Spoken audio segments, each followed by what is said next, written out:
All right, Emilio, you know that moment when you're finally feeling pretty good about your Spanish? Maybe you can order coffee, ask for directions, and then someone hits you with the ¿En qué trabajas?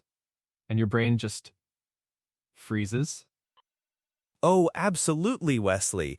It's like a whole different level of Spanish, isn't it? Like suddenly all the vocabulary you thought you knew just vanishes.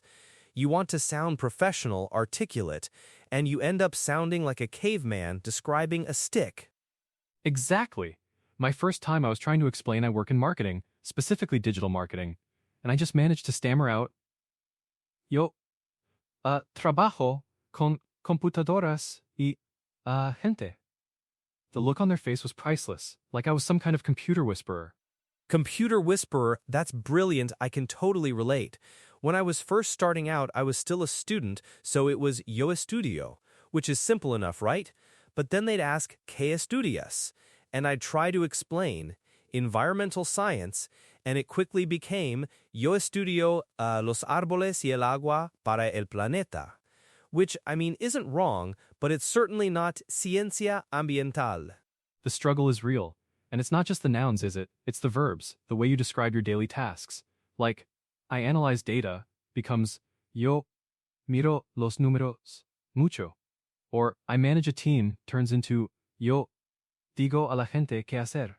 It feels so reductive. Totally.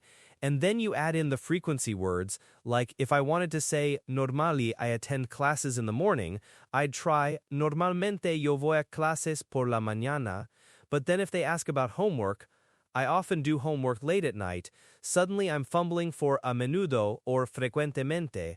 It just doesn't roll off the tongue naturally at first. That's a great point about frequency words. They're so crucial for giving context, but they can be tricky. I remember trying to say, I usually have meetings in the office, and I just said, Yo tengo reuniones en la oficina. It's grammatically correct, but it lacks that nuance.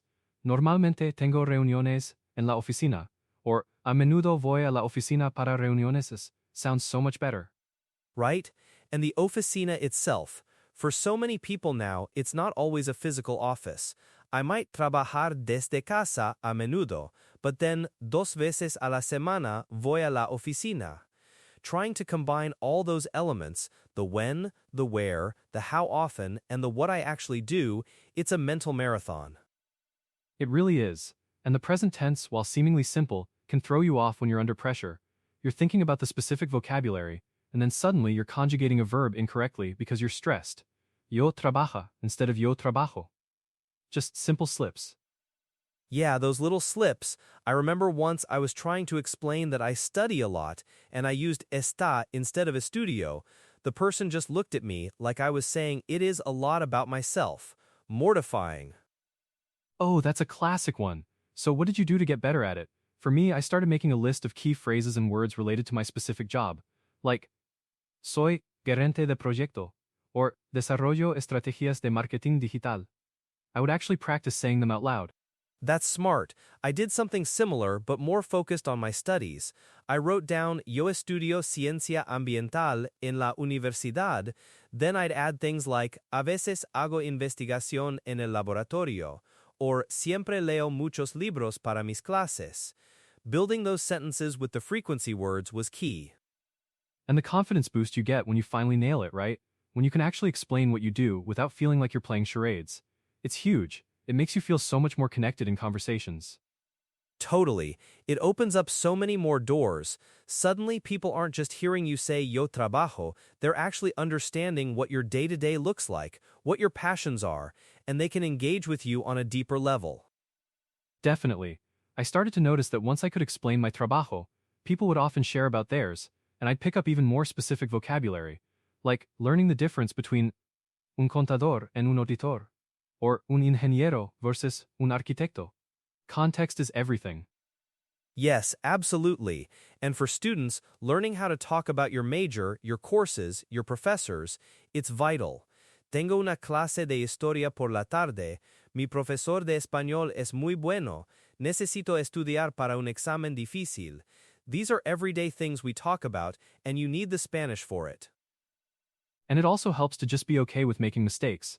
That first time I was so worried about sounding perfect, but now I realize most native speakers are just happy you're trying. They'll often help you find the right word if you get stuck. That's so true.